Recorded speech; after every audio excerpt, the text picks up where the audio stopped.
My name is Amanda Wilkins and I'm the garden curator here at Juniper Level Botanic Garden. What I do here is everything that you see outside of the greenhouses is my responsibility. So we mulch, we weed, get volunteers out here, we prune, we cut back, we move stuff. Everything from like a tiny plant that's not supposed to be there all the way up to golf cart sized trees. It feels like a rodeo sometimes. It's really fun. But if you did come out yesterday, Tony was talking about Lenten roses, the Hellebores group. We have an enormous collection of Hellebores. We're probably pushing about 1,500 accessions of that, which is just crazy. Every single one of them have to be cut back and deadheaded, and it's really fun. If you want some volunteer time, it's a really good volunteer, vibe in the springtime. But people really are surprised when we have open houses in February and they're like, is there anything in winter to see? And there really is. Raleigh, North Carolina, this kind of North Carolina in general, it's called the Goldilocks zone for a reason. Even if you're in the mountains, it's still really quite nice in the wintertime. There's always something to see. We have a lot of people who come volunteer at the garden who move down here from like the Midwest and the Northeast, and of course February in those parts of the world are not like they are here. And so I get a lot of volunteers who come just to learn what they can do and what they can put in their gardens to have some winter interest when you don't have snow on the ground or just the darkness of winter looming over you. I will say that this year has probably been the coldest. I've been here for about 3 years. This has been the coldest, consistently cold winter I've had here. I grew up in North Carolina, so I understand the lovely up and downs, the 80-degree January days and then the 30-degree floor the next day. Plants respond very differently to humans. You have to remember they can't put their coats on and off like we can. They use all their tissues and their chemicals in their leaves to keep them going or keep them protected from the cold or get themselves ready to not, overheat themselves when it gets warm. And so that's when we have those kind of problems with plants where they don't quite look as good as they could if it was consistently warm or consistently cold. So with the consistent cold, we have a really awesome display of magnolias and some really cool stuff coming up that normally would get nipped when we have those 80-degree days and 30-degree floors. That being said, we're still about 3 weeks behind where we were last year in terms of the flowering. There were probably 50% of the trilliums were up and the flowers were open. I probably have maybe a dozen trilliums of 1,700 that are actually in full flower. So it's every year's different. Keeps you employed and off the streets, as I like to say. I'm also going to try something really ambitious. So usually when I give these talks, we get kind of stuck in one spot, and we usually talk about this garden here around the brick house. And if you've been here often enough, you're like, yes, I know. Yep, that one's there and that one's there. We're going to try to get over to that garden. So I'm going to talk really fast. Kind of, and hopefully not go down too many rabbit holes about all the stuff. Oh, look at this, it's flowering. And I'm gonna start with the low-hanging fruit. Of course, we've got, I was talking about the magnolias. This is Magnolia Lobneri White Rose. It's an interspecific hybrid, so 2 different hybrid magnolia species came together to make this plant. And Lobneri was made in about the early 1900s in Germany from 2 Chinese species of flowering magnolia. And when they first made that cross, it actually created more of a pink strap-like flower from the cross. And this one has actually been crossed again back on the parents. And it created more of a dense, compact plant and then a denser flower. There's lots and lots and lots of kind of flowering magnolias for the winter. And they all have different habits. So if you want one for your garden, I highly recommend researching the cultivar you see. I've noticed an uptick in the trade. If you go to Lowe's or Home Depot or Big Bloomers where you can find some trees, there's a lot more available. So definitely do your research before you put in your garden, because you might end up with one that's like a little shrub, or you might end up with one that's a tree when you want something else in that spot. Over here, if you'll move over here, so the Alpine Berms, we call these Alpine Berms. They're actually not really Alpine Berms. You would not find agaves in the alpine regions of the world. But we have created these berms so we have really sharp drainage, and which is what you would find on the top of a mountain as rocks are eroding. They create these pockets in this kind of soil-like material that's more gravelly and rocky, and it allows for sharp drainage, but still something for the plants to kind of root into. And so there's this cute little narcissus. We have the tag on this as New Charm. But this is probably a hybrid between two different species of narcissus, daffodils, called Bulbocodium and Romeoi, which I love to say. It's one of my favorites. And if you smelled that, it smells lovely. It's not like paper whites, which everybody don't know why people sell that and put that in their house in the spring, but to each their own. But common name is petticoat narcissus, because they look like little petticoats. And they are usually the earliest blooming. Brent and Becky sells these a lot, and if you come volunteer, generally they will flower and seed themselves around. So sometimes I'm like tucking some home to people if you come pull some weeds for me. Shameless plug, right? We're gonna go that way and look at some more narcissus and some more magnolias and some more other stuff. Oh, look, the asphodelus is flowering. Okay, cool. Yes, ma'am. Something that looks real similar to that narcissus that I got from Facebook called Floral. I don't know how Yes, yes, yeah, that's the same. Okay. Yeah, narcissus are like, if you have narcissus in your garden, the daffodils in your garden, daffodils have been one of those plants that the Europeans really got a hold of in the 16 and 1700s, because narcissus are really native to Europe and I guess Western Asia, and so they could go up in the mountains and see all this diversity of things, and then they would go home and they would cross them and make cooler plants. And so modern narcissus are a lot of times complex hybrids between lots of different species, and the Narcissus societies have divided them up into divisions, and I think there's up to 14 divisions, and within them they kind of all have the same look, and it kind of keeps them straight. I did a project when I was doing an internship a few years ago, kind of delved into that world for a little while, and it's a wild and crazy ride, but I recommend it. It's a lot of fun. There's some really, really beautiful narcissus out there. This is another one though that is from Asia, or from Europe, and I forgot to mention, I did not realize this, but both of these are from the Atlas Mountains regions in Morocco and up in Portugal and Spain, which I think we have a lot of Asian species in our gardens here in the southeast United States, and it's really hard to think that plants from Spain and Portugal and the mountains of Europe kind of can also grow here as well.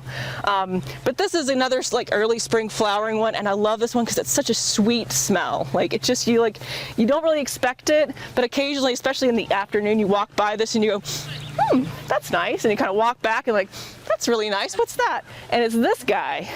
If it's not this guy, it's this little guy over here. There's a little yellow, you can see these little yellow buds if you walk back over there, and we have a big mass of it. That is Scoridium Silhouenum, and again, it's another really sweet smelling thing, very modest. It almost looks like grass, and then it comes up with these little buds, and sometimes they open, but sometimes they just kind of stay closed, but that smell is just to die for. It would be a great lawn plant. It does seed around a little bit, but it's never gonna take over the world and kill everything, which is something I always worry about. Oh, that happened with my mom and mint. Yes, darn mints, all the oreganos and the lamiaceous things. The very front of the house, it was all the I think our neighbors had some. Probably. No, sorry. We had planted some in the community gardens of oregano, and they had to take the skid steer in there and scrape it out, and I was like, thank you. Only do it in pots. Only mint in pots. Very sensible. My light has changed. It's the one time I'm actually going to ask for the clouds to come back. But like I was saying, because the winter has been so consistently cold, cold is not a bad thing. Cold is actually really good for plants. They need cold to rest. Plants are resting, they're growing, they're doing different things in the wintertime, kind of preparing for that awful summer that we have here that never ends, it seems. And so the cold really helps them kind of get ready for the next season. And a lot of times they're making flower buds over the winter, which a lot of people don't think about. But because we've had consistent cold, the Yulon magnolias have like really just, this is why we plant them. I can't say enough about this plant. There are so many. This one is called Forest Pink. It's one of the earlier varieties that was available. It is a straight Magnolia denudata, which is a species of that. It's an actual species, not a hybrid. And it's a pretty, considering like all the modern work that has been done on the saucer magnolias, it's a modest flower. There are some these days, my favorite one is called Daryl Hall, and Daryl, the flowers on that guy are this big. It's just stunning. It's not a very vigorous plant because when you make like 50 of these flowers, it's really hard to get any bigger. But man, like, can you just flower that big? The other plant that is, or the other variety that's my favorite of the saucer magnolias is Judy Zook. That's a yellow flowering one, which is so cool because what the crazy horticulturists of the past have done, they took our North American native Magnolia Cuminada, which hardly anybody ever sees. The flowers are way up there, kind of like the tulip poplars. You see them when the petals fall to the ground. But that magnolia actually has yellow in its petals, and it does hybridize with the Asian species. So they started putting pollen onto the Asian ones, brought the color into that purple, and Judy Zook is a butter yellow with a brush of purple. Wow. Oh my gosh, my favorite plant. And it's named after a very wonderful horticultural lady from the Midwest. I did know, and I hope nobody beats me to it, but Big Bloomers had one for sale 2 weeks ago for $200. And they had 3. Totally recommend it. If you haven't bought one, you need one in your yard. Okay, we're gonna hurry. I think I'm got 5 minutes for 10 plants. Let's go.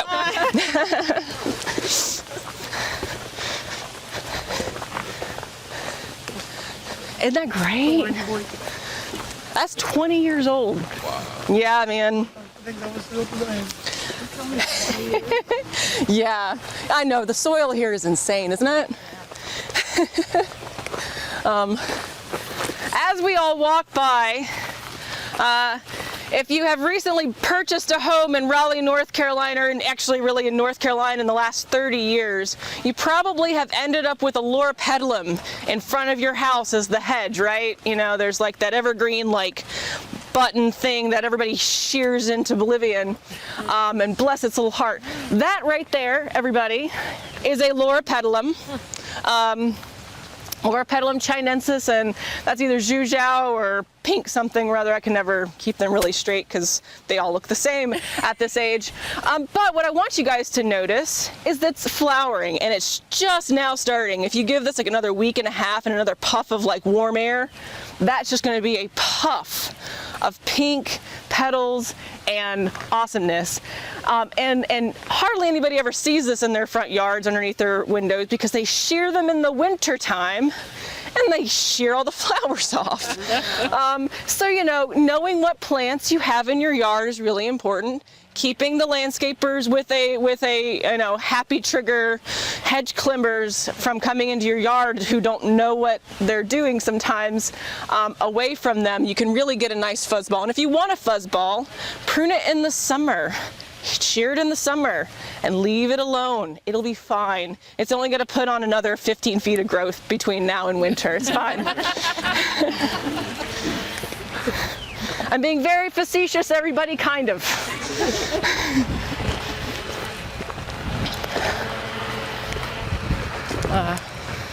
Crocus are really cute. I will point out this lovely Phlox subulata. You know, that's a nice pass-along plant. You know, everybody's grandmother, great-grandmother, great-great-grandmother probably has grown that. That is a native North American plant. It's been passed around for ages, and they come in like everything from white to pink to purple to blue. And it's kind of fun to have a blue flower. Blue is not very common in the plant world. It's very complex chemicals that go into making that color. And this is one of like the classic types. You know, it's flowering kind of in a weird, like nothing else is flowering kind of way.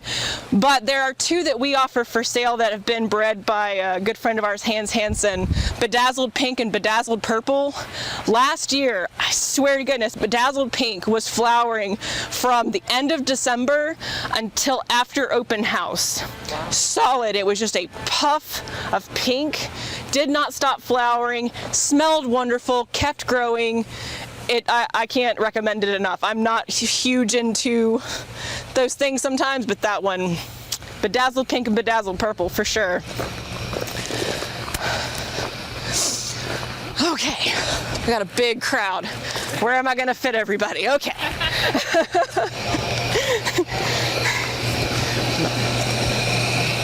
Woo. Okay. I am going to have everybody fill those two paths there. And I'm gonna point at stuff. So y'all are going that way. This is like, I love this garden.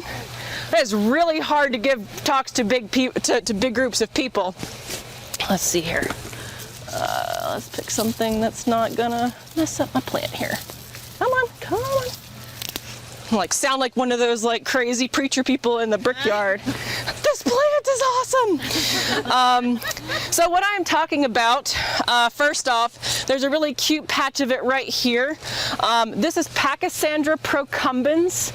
This is one that was collected from the wild. We call it Angola. It is one that we sell occasionally.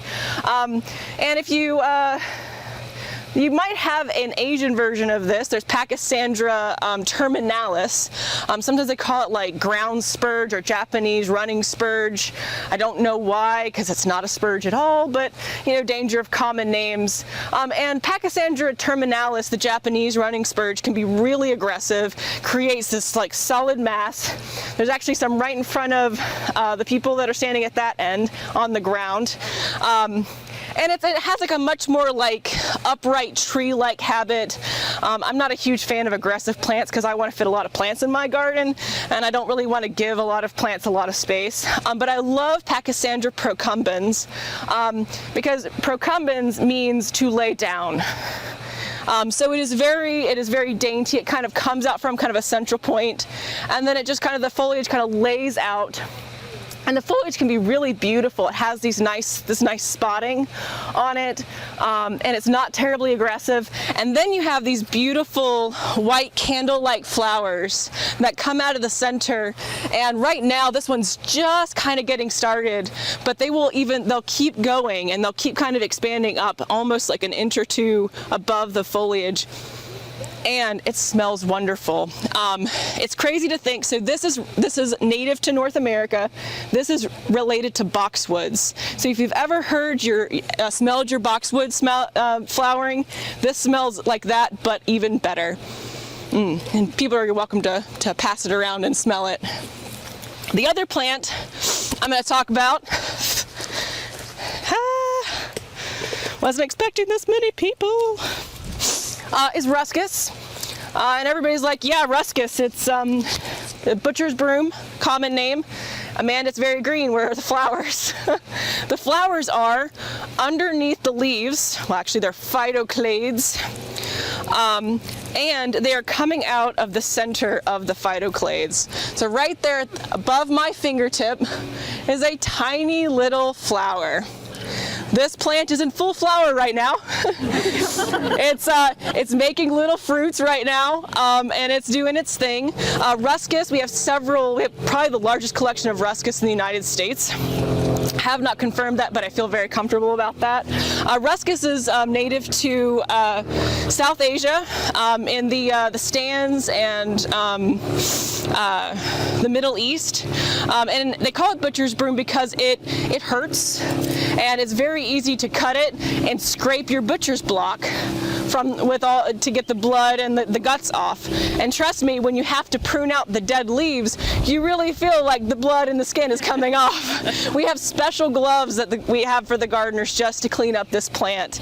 But it's evergreen all the time, great habit, and we have several different varieties that we sell, but also have in the garden. They have all sorts of different habits.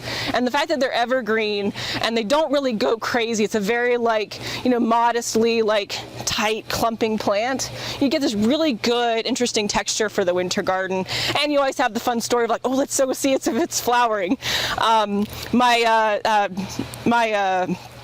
head horticulturist, she loves this plant. She loves the wintertime. She goes, oh, is it flowering? Is it flowering? Loves telling this story. I'll pass this around too. Just be careful. It does hurt. The other plant as we walk by, because we're just going to go right over there, just behind where the Ruskus is, if you look on the right, there are these little kind of steepley things, and it's one of my favorite plants. It's not technically in flower, but it will flower soon, is Arisima Ringins. And this is one of the most early arriving Ringins that we have, but it is so cool. It's the Cobra Jack in the Pulpit, and it really does look like a cobra, just hanging out. Oh, I would be remiss. I am 7 minutes over. I apologize, everybody. These are supposed to be 15-minute talks, and I always tell our coordinator, I'm like, 15 minutes is really hard to cover any real ground. But if you do like what you're hearing, I give three walking talks a year. One in the spring for spring cleanup, one in the summer for just looking at cool things in the evening, say 6:30 to 8:30 walk, so you can go after work and it's not as hot in June at that time. And then one in the fall for fall cleanup. And we kind of have this kind of same discussion about plants about that time. But I end my talk with Edgeworthia chrysantha snow cream. And snow cream is just a cultivar Tony gave to it. It is one of the more cold tolerant Edgeworthias, and is really widely available and has revolutionized it in kind of the Raleigh garden. JC Ralston promotes this a lot, and I'll pass the flowers around because they smell amazing. You can pass these back behind you guys. Yeah, give that a good whiff. Even on a cold day, sometimes plants that are flowering in winter, they really don't have a really strong smell. They're trying to put out that smell to attract pollinators, right? And during the winter time, it's really hard for insects and animals to kind of get up and get out and start harvesting nectar. But even in the dead of winter, this will still have a strong smell. And if it gets warm at all, this whole garden permeates with that smell, and inevitably I always get the question what is that smell? And I just go, it's that thing. But Edgeworthia chrysantha is the Chinese paper bush plant, and it has been used to make paper. The leaves are very beautiful. They kind of come out this glaucous green and have a really unique shape. And obviously it's flowering precociously. Can always throw that one out. Precociously meaning it flowers before it leaves out. Can throw that in for some Jeopardy trivia. When you win big, let me know. And it will leaf out after it finishes flowering. What happens though in Raleigh sometimes, if it's not sited appropriately in your garden, the cold will kill the flower buds, and you'll just get these kind of dead things hanging there. Inevitably this time of year I get questions like, why is my Edgeworthia dead? It's probably not dead. Probably the buds did get hit by the cold. This is probably the best site of any Edgeworthia I've seen. It's been given a lot of space. They do get about 8 by 8 feet at maturity, which not every label that you read says that. I see a lot of 3 to 4 to 3 to 4, and if it's happy, it's 8 to 8. It wants to make this perfectly round shape. So be aware where you put it.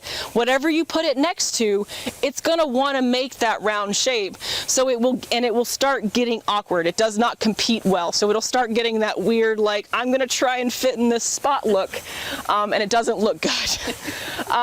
It also makes a lot of root sprouts from the bottom. It does get old. The wood, it's just the plant's kind of way of like replacing the old wood that is above ground. So what will happen, you'll notice as it gets older, if you keep it in your yard for about 10 years, you'll notice like some of the stems will start turning brown and gray and dying. It is totally fine to cut those out or cut them out before they start dying and just letting those new root sprouts from the base replace them. So it's kind of how it is with a lot of plants that flower in the winter time, just like blueberries. What's the other thing I was going to say about this plant? If you read labels, it says it wants to grow in the shade. It does not. It will grow in the shade, but it will not be a happy plant in the shade. 3 to 4 feet. Yeah, it'll be 3 to 4 feet in the shade. But you know, this plant has been experiencing, and we cut down trees recently, it has been experiencing high light. So it gets eastern sun for part of the day, western sun for part of the day, and really bright edge light the rest of the day. And it really does like light, just maybe not direct light. So some of the best specimens are also another horticulturist who works here. He has like 5 of them as a hedge, and they're on the north side of a planting. So they don't get direct sun, but it's open right in front of them, and they are gorgeous. So don't plant them in your woodland garden where it's deep shade and you never get any sun that penetrates. Put it on the edge of something. It's a great edge plant. And well drained. Likes moisture, but doesn't like to sit in it. We have a specimen planted over at the new rock works near the waterfall in that garden. And it's right along the path edge. So that does actually get some water near its roots, but it's still planted high. Okay. Any questions? Any comments? Excellent. Thank you. Huh? Thank you guys. Enjoy.